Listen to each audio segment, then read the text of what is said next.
তোমাদের একটু আগে কি ক্লাস হচ্ছিল? তোমরা সবাই এরকম 0 1 2 2 3 4 করে লিখছিলে। কি ক্লাস হচ্ছিল বলো তো? ও স্যার বোঝাচ্ছিল, ইংলিশ ক্লাস হচ্ছিল, সেখান থেকে 0 থেকে 0 1 থেকে ঠিক আছে, আমি বুঝেছি। ঠিক আছে, তোমরা বসো তো। তাহলে তোমরা ইংলিশ ক্লাসে কি দেখলে? 1 2 3 4 করে এরকম কতগুলো নাম্বার আমাদের রয়েছে বলো তো? 10টা। আচ্ছা, তাহলে আমরা লিখি কি কি নাম্বার রয়েছে বলো তো?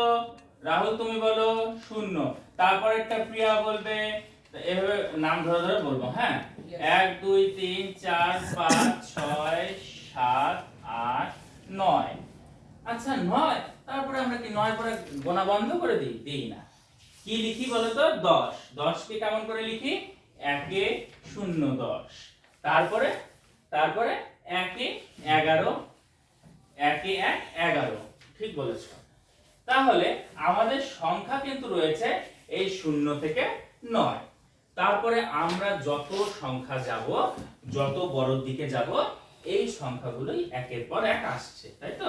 ঠিক আছে, একদম বসো। দেখো, এই যে আমরা 1 থেকে 9 এই সংখ্যা অঙ্কগুলোকে আমরা মুছে দিলাম। আমাদের কাছে কি পড়ে থাকলো? একটা ডিম গোল, তাই না? এই গোলটাকে নিয়ে আমরা আজকে পড়ি। তোমাদের ড্রয়িং কম্পিটিশন হয়েছিল, এই গোল দিয়ে তোমরা কি এঁকেছিলে? মানুষের মুখ এই রকম ছিল, তাই না? এই যে গোলটা, এই গোলটাকে বলা হয় 0। কি বলে?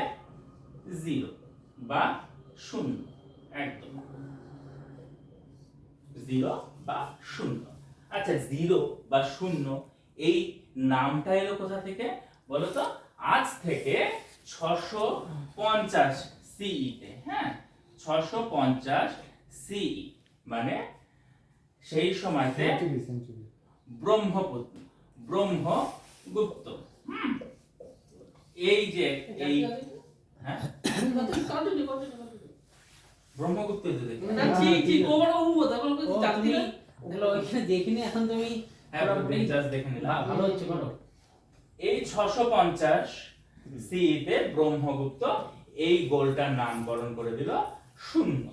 ঠিক আছে, যাকে আমরা ইংরেজিতে কি বলি? তানিমা এবার বলো 0। একদম। আচ্ছা, 0 কি ধরনের সংখ্যা? 0কে আমাদের কখন প্রয়োজন হয় সেগুলো তো জানতে হবে। একদম, 0 হচ্ছে সহকারী সংখ্যা। 0কে বলা হয় সহকারী সংখ্যা। একদম, কারণ আমরা এর আগে জানলাম 1 0 থেকে 9 অবধি আমাদের সংখ্যা রয়েছে। তাহলে 0 কেন সহকারী সংখ্যা সেটা জানি। দেখো, যখন আমরা খালি 0 লিখছি, এর কি কোনো মানে আছে? নেই। যেমন ধরো আমার হাতে 10টা আঙ্গুল রয়েছে, তাই না? সবাই সবার হাত তোলো। 10টা আঙ্গুল রয়েছে, একটা একটা করে বন্ধ করব। 1 2 এরকম করে বন্ধ করলে 9 10। কটা বন্ধ হয়ে গেল? 10টা। তাহলে 10 এর থেকে 10টাকে বন্ধ করে দিলাম। কি থাকলো আমাদের কাছে? কিছুই থাকলো না। তার মানে কিছু না থাকা মানে 0। মানে তাহলে যখন আমরা 0কে একা লিখছি, তাহলে তার কি কোনো মানে আছে? নেই। কিন্তু এই 0-র আগে যদি আমি একটা 1 লিখে তারপরে 0 লাগিয়ে দিই, তাহলে এবার কি কোনো মানে আছে? 0টা আছে। কত হলো এই সংখ্যাটা? 10। তাহলে তার পেছনে যদি আমি আরো একটা 0 0 0 দিতে থাকি, তাহলে এগুলোর মানে আছে? একদম আছে। ঠিক বলেছো। তার জন্য 0কে বলা হয় সহকারী সংখ্যা। সহ মানে একসঙ্গে, সহ মানে একসঙ্গে যখন বসছে, যেমন আমার এই হাতের সঙ্গে পেনটা সহ যুক্ত রয়েছে, মানে একসঙ্গে জুড়ে বসেছে। তাই 0 যখন কোন সংখ্যার পেছনে বসে, সেই সংখ্যার মান পরিবর্তন হয়, তাই না? 10 মানেও কি যা, আর এটা মানে কি 1? না, কোনটা বড়? এটা বড়। একদম। তাহলে 0 সংখ্যার মানের পরিবর্তন করে। যতগুলো 0 থাকবে ততগুলো তোমার মানটা বাড়তে থাকবে। এবার দেখো তো, আমি একটা লিখলাম 0 5। আর না না, একসঙ্গে না, তোমরা বসো। রাজু তুমি বলো তো, কোন সংখ্যাটা বড়? এই 0 5 বড় না 5 0 বড়? কোনটা বড়? 5 এর 0 বড়। ঠিক বলেছো, বসো।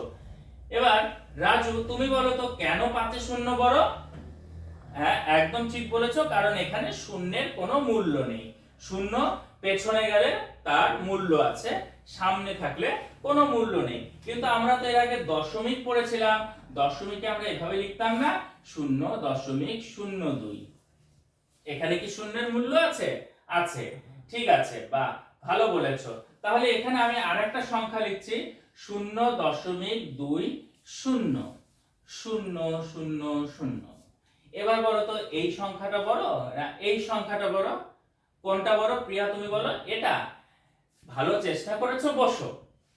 দেখো, যখন কোনো দশমিক থাকছে এবং সংখ্যার পেছনে শূন্যগুলো থাকছে, তার পেছনে যদি আর কোনো সংখ্যা না থাকে তাহলে এই শূন্যগুলোরও কোনো মূল্য নেই। হ্যাঁ, শূন্য যখন দশমিকের পরে বসবে এবং লাস্টে গিয়ে শূন্যের শেষে যদি কোনো সংখ্যা থাকে তবে মাত্রই শূন্যের মূল্য রয়েছে। তাহলে আজকে আমরা ক্লাস থেকে কি জানলাম? শূন্য একটি সহকারী সংখ্যা যা 650 সালে ব্রহ্মগুপ্ত আবিষ্কার করেছিল। ও তোমাদের তো একটা কথাই বলা হয়নি, সুমেরীয় সভ্যতায় আমরা প্রথম শূন্যের ব্যবহার পেয়েছিলাম। আজ থেকে 5000 বছর আগে সুমেরীয়, হ্যাঁ তোমরা খাতায় লিখে নাও, সভ্যতায়, সুমেরীয় সভ্যতার মানুষেরা প্রথম শূন্যের ব্যবহার করেছিল। তারপরে ব্রহ্মগুপ্ত এই শূন্যকে নিয়ে এলো এবং আজ শূন্যের কি গুরুত্ব তোমরা তো বুঝতেই পারলে, বুঝতে পেরেছো? ঠিক আছে, তাহলে এই শূন্য দিয়ে এর পরের দিন তোমরা খাতায় কয়েকটি ড্রয়িং করে নিয়ে আসবে, ঠিক আছে? আমরা সেই ড্রয়িং গুলো দেখবো। আর কি করবে বলো তো? এখন আমি রাজুকে বলে রেখে নিচ্ছি শূন্য দিয়ে কতগুলো সংখ্যা লিখবে, আর শূন্য ছাড়া সংখ্যা মানে শূন্যকে আগে দিয়ে কতগুলো সংখ্যা লিখবে। ভালো হয়েছে খুব। আচ্ছা এটা কি শূন্য ঢালা তো?